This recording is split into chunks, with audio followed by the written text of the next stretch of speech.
Na Oo. parang, ano ako?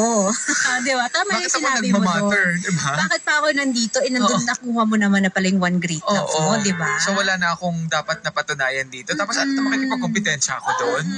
No. Sabi nga nila, di ba, may mga bagay na wag, doon, syempre, ano na natin, na talaga may mga minahal talaga tayo ng tao na Oo, sobra-sobra. hindi mo siya makakalimutan Oo. agad-agad. Pero eventually, respect mo na lang din doon sa tao na yun. May mga bagay na wag ka na lang din sabihin. oo. Okay? Parang, Lalo na kung makakasakit ka. yeah, kung hindi naman na siya necessary information Paano kung at gantihan nakakasira. ka? Oo. At sabihan din na, oy, ako nga, naalala ko din si ganito, mahal na mahal ko yun. Anong mararamdaman mo? Parang i-keep nyo na lang yun sa inyo ng ex mo. Kung sinabi sa'yo ng ex mo na ikaw yung one great love ko, sinabi mo sa kanya at one point na ikaw yung one great love ko, maiwan na sa inyo yun. Diba? You respect your current relationship or yung future relationship mo. True. Yun lang naman, 'di ba? So Okay. yun kasi yung tanong ng Ating ni bida. Sai. Oo, dito. ito. Ang sabi dito ni Kita, sabi niya, ang may papayo ko po sa kanya is lahat naman nagbabago at natatapos din ang mga pagsubok. Huwag ka lang bibitaw sa Panginoon. Siya higit mong malalapitan. Magdasal ka ng mataimtim at hingin mo ang kapatawaran na inaasahan mo. At isang araw magiging maliwanag din ang lahat. At mag-stick ka na lang sa kinakasama mo ngayon kasi sa kabila ng lahat ng iyong nakaraan, tinanggap ka pa rin niya ng buong buo. Huwag mo siyang sayangin. Ang isang taong kasama mo ngayon na minamahal ka, siya ang ngayon at bukas mo. Siguro kasi, dahil nga, ayun, kasi aminin na natin, yung nangyari sa kanila is, lumapit lang siya dun sa lalaki na yon dahil kailangan niya na may masasandalan, kailangan niya ng susuporta sa kanya financially, tapos nabuntis siya, so parang wala na siyang ibang naging choice. Kumbaga parang hindi nabuo yung relasyon nila dahil may pagmamahal sila sa isa't isa. Naging practical lang kasi siya. Kaya siguro, Yun ang kailangan niya. okay, yun yung kailangan niya, dun siya kasi nasanay. Kumbaga pattern niya talaga yon. At ang masasabi niya talaga na sasabihin na natin na talagang minahal niya is yung isa. Ganon. Kaya parang lagi niya pa rin naiisip kasi hindi naman talaga minahal ni Sai itong present niya. Yes, pero ang pag-ibig po ay natututunan po yan. At darating din sana dumating sa punto na matutunan mo siyang mahalin. Before it's too late, lalo kung may anak na May kayo, baby na eh. mga ganyan. Ito, si Julie, nakakalungkot naman ng storya ng batang ito pero hindi niya kasalanan na magkaganon siya. Naghanap lang siya ng tunay na pagmamahal at pag-aaruga ng tunay na pamilya. Kaya niya siguro nagawa yung mga bagay na gano'n. Ayun nga kaya nga hindi ko muna agad ginudge talaga noong una kasi kung paano siya magkuwento na parang wala lang sa kanya. Kasi nga, Na-normalize oo, kasi nga, may nangyari sa past niya. At nakakatakot to pagka naging normal na sa yung mga maling bagay na ginagawa mo. Tutuloy-tuloy mo na yan at makakasakit ka ng ibang tao dahil sa ginagawa mo.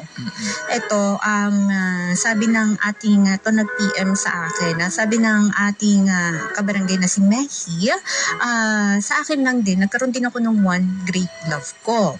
Ang tagal bago ko siya nakalimutan, ilang taon din. At lagi ko siyang iniisip, lagi ko siya naaalala. Hindi ako nagkaroon ng panibagong karelasyon dahil kapag naaalala ko siya, nasasaktan pa din ako. Pero after nun, ay nakilala ko na yung tamang tao para sa akin. At doon na ako nag-focus at naging masaya kami ngayon. Tapos, nakalimutan ko na yung iniisip ko na one great love ko. Naging lesson na lang siya for me. Ayan, mga nakikinig sa atin na ngayon dyan sa may 7-Eleven Cubao. Ayan, maraming salamat. Oy, hello po sa inyong lahat dyan. At mag-hi lang din ako dito kay Kuya Grab, si Michael Hayoma. Nakikinig daw siya. Galing kay Justin, yung friend ni Mama Bell. Hello po. Magandang umaga po. Maraming salamat. Ito, sabi ni Vexens. Sabi niya, unahin mong mahalin ang sarili mo bago ka magmahal. Respetuhin mo yung sarili mo. Huwag sanang maulit ang pagkapit sa patalim kapag nagigipit. Sa ganoong paraan, unti-unti mong matututunang mahalin yung kinakasama mo ngayon. Matuto kang mag-appreciate sa kung ano ang kaya niyang ibigay. Baka kasi kapag dumating yung time na kinapos kayong dalawa, maghanap ka na naman ng iba. Yun nga, yung pattern kasi, may pattern siya kasi na pag may nakikilala siya at nakikita niya na pwede magsustento to sa kanya, dumidepende siya dun.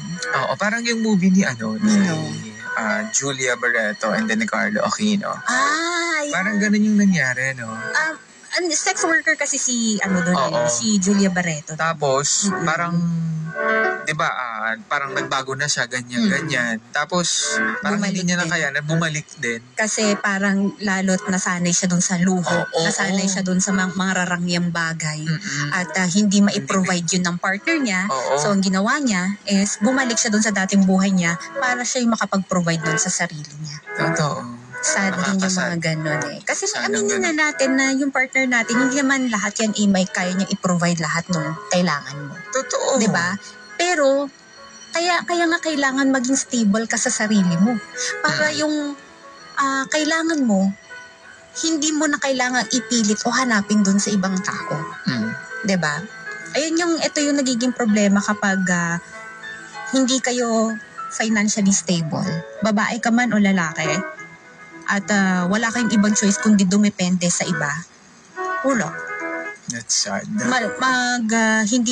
Pag yung isang tao na yun, hindi niya na naibibigay yung kailangan mo, kahit gaano pa siya kabuti para sa'yo, kahit Wala alam mong healthy na. yung relationship, aalis ka doon kasi Aalis ka. hahanap ka nung alam mo na may magpo-provide ng ibang needs na yun. Na hindi nyo naisip mga kabarangay na kailangan kayo yung nagbibigay nun sa sarili ninyo. Para kung hindi man kaya ng partner mo na ibigay ito, pero alam mo mabuti siyang tao, hindi ka maghahanap sa iba.